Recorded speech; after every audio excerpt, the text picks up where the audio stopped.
Erectile dysfunction essentially means that one is unable to achieve or maintain adequate erection for satisfactory sexual intercourse.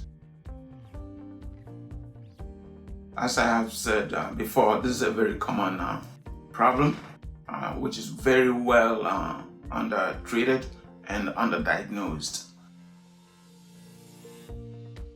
The causes of erectile dysfunction are many. One of the most common entities that we associate with erectile dysfunction is diabetes mellitus. One can also have the patients who have hypertension. It can also be caused by medications that are used to treat illnesses such as depression, diabetes, other psychiatric illnesses. So there are many other causes of ED. By and large, it is a diagnosis of clinical consequence just by talking to the patients who present you with this problem. We know they have it. Now, it can be confirmed by some blood tests as well as some ultrasound imaging. Of course, a particular ultrasound imaging that we use is a penile Doppler ultrasound, which can demonstrate the arterial blood flow to the penis and or venous leakage from the penis. These can assist in us diagnosing the entity definitively. However, to make sure that the patient doesn't have any other illnesses, we have to do certain blood tests to check their blood sugar levels, their cholesterol levels, their testosterone levels, because all these things can have impact on one's ability to achieve or not achieve erection. Since age is a factor in all of us, at some point, our ability to achieve erection is also going to catch up with us. Now, it doesn't mean that every man is going to have this problem. However, there are illnesses that come into play as we age, specifically hypertension, heart disease, diabetes, depression, and all sorts of illnesses. Men go through surgical procedures of the pelvis, and all these entities can contribute to erectile dysfunction. And again, these entities become more prevalent as we get older.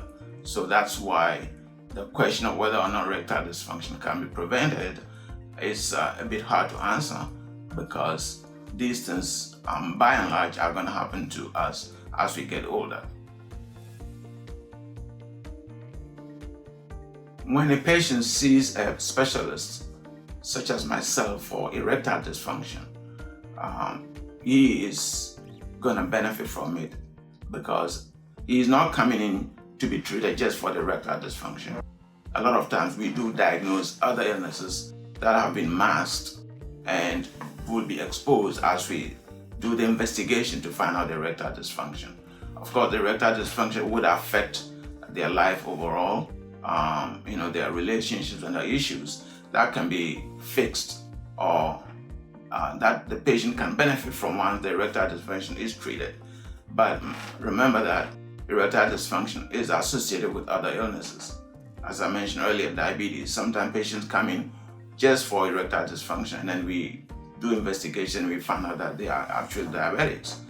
You find people with high blood pressure that way, people with cardiovascular disease that way.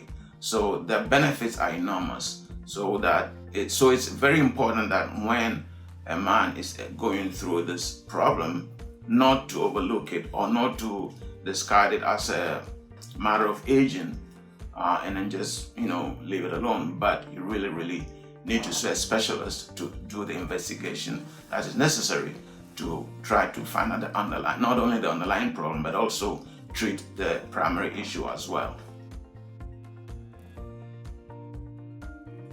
There are several treatment options for erectile dysfunction, from taking the pills to injections to vacuum pumps, and then the mother of all treatments, the penile implant. Now, obviously, we treat the patients based on what is causing their problem. But the most The least invasive treatment obviously is a pill, which is what I generally start off by trying every patient on this medication. The pill doesn't really work for everybody.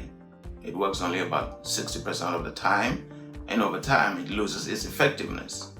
And then we move on to the next treatment, which is the injections. And then finally, if that doesn't work, or for whatever reason the patient is not happy with it, then we move on to the final option, which is the penile implant. The satisfaction rates is highest among patients who have undergone penile prosthesis. With the pills, Viagra, Cialis, and others, it's around 50-60%. The injections a little bit higher, but the penile implant is quoted to give satisfaction rate of 95% among men and even a bit higher among their partners. The long-term consequences of not having erections is the impact it has on one's relationship. That's number one. Because as a man, if you don't get treated for erectile dysfunction, you are not only doing yourself a disfavor, you are also impacting your partner. Secondly, there's a saying that if you don't use it, you lose it. That's exactly what happens to the penis. Over time, the penis gets shorter and shorter and shorter as the length of the erectile dysfunction goes on.